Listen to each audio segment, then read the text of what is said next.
بسم اللہ الرحمن الرحیم۔ میں آپ لوگوں کے سامنے آج کچھ پاکی کے مسائلوں کو بیان کروں گا۔ پاک رہنا بہت ضروری ہے۔ پاکی بہت اونچا عمل بھی ہے۔ حدیث کے اندر بھی اللہ کے نبی نے کئی جگہ ارشاد فرمایا ہے، اور آدمی نماز بھی پڑھے گا تو اس کے لیے پاک رہنا بہت ضروری ہے۔ تو میں چاہوں گا کہ کچھ پاکی کے مسائل آپ کے سامنے آ جائیں اور پاکی کی اہمیت آ جائے۔ تو اللہ کے نبی نے ایک جگہ ارشاد فرمایا، مفتاح الصلاۃ الطہوری، کہ نماز کی چابی کیا ہے؟ طہارت ہے۔ آپ اگر پاک نہیں ہے تو آپ کی نماز بھی نہیں ہے۔ دوسری جگہ بھی اللہ کے نبی نے کہا، لا تقبل صلاۃ بغیر طہور، کوئی نماز بغیر طہارت کے معتبر نہیں ہے۔ تو پاکی، نماز کے لیے پاکی بہت ضروری ہے، اور آدمی اگر مستقل نماز کا پابند نہیں ہے تو ایسا نہیں کہ وہ ناپاک رہے، نہیں، نماز چھوڑے گا تو نماز ایک بہت اونچا عمل ہے، نماز چھوڑے گا اس کو نماز کا گناہ ملے گا، لیکن پاک تو اس کو چاہیے کہ اپنی زندگی کا ایک معمول بنا لے پاکی کا۔ تو حالانکہ نماز کا بھی انسان کی زندگی میں معمول ہو نماز کا بھی، لیکن نماز کسی طریقے سے سفر میں ہے، حالانکہ سفر میں بھی نماز معاف نہیں ہے، لیکن پاک رہنے کا، اس کو پاک رہنا چاہیے، پاک رہنے کا اپنا ایک معمول بنانا چاہیے کہ میں زندگی بھر کیا ہے، پاک ہی رہوں گا، خاص طور سے مرد کے لیے۔ اور عورت کے تو کچھ مسائل ہیں، وہ بھی انشاءاللہ وقفے سے بتا دیے جائیں گے۔ اور تیسری جگہ بھی اللہ کے نبی نے فرمایا، الطہور شطر الایمان، کہ پاکی کیا ہے؟ آدھا ایمان ہے۔ پاک رہے گا آدمی تو آدھے ایمان کو کیا ہے، وہ اپنے اندر محفوظ رکھے گا۔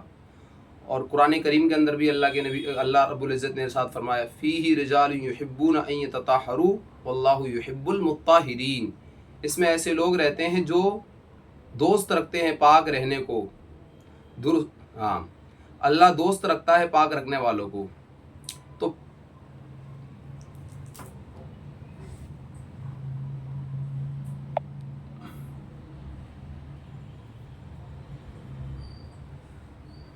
تو پاک رہنا بہت زیادہ ضروری ہے، اس کا ہم اہتمام کریں، ٹھیک ہے۔ اب یہ سمجھیے، یہ مسائل آگے آ رہے ہیں کہ چھت سے ٹپکنے والے پانی کا حکم کیا ہے؟ جو چھت سے ٹپک رہا ہو پانی، اس کا کیا حکم ہے؟ تو اگر چھت پر جا بجا نجاست پڑی ہو اور اسی درمیان بارش ہونے لگے اور چھت سے پانی نیچے ٹپکنے لگے، تو اس میں تفصیل آئیے۔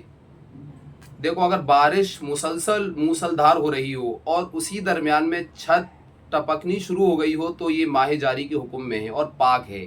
جب بارش ہوتی رہے گی، اس ٹپکنے والے پانی کو ناپاک نہیں کہا جائے گا۔ مسلسل پانی، بارش ہو رہی ہے اور مسلسل ٹپک رہا ہے، تو پھر ماہ جاری کے حکم میں یہ پاک ہی رہے گا۔ دوسرا کیا حکم ہے؟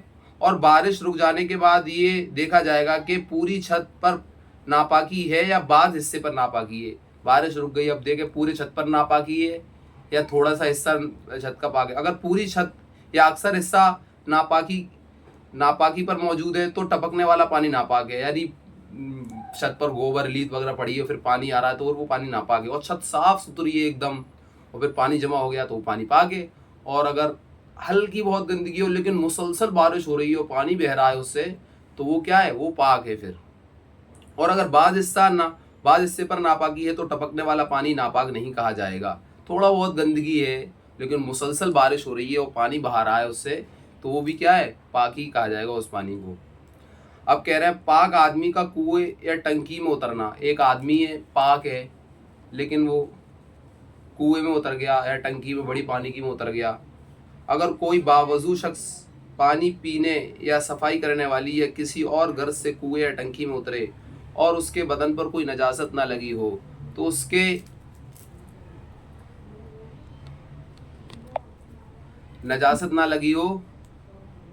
کے بدن پر کوئی نجاست نہ لگی ہو تو اس کے باہر آنے سے کنواں یا ٹنکی کے پانی کو نکالنا ضروری نہیں ہے۔ یعنی وہ آدمی ناپاک نہیں تھا، نجاست نہیں تھی اس کے بدن پر، وہ ٹنکی میں اتر گیا یا کنویں میں اتر گیا، تو ایسا نہیں ہے کہ کنواں اس سے ناپاک ہو جائے گا۔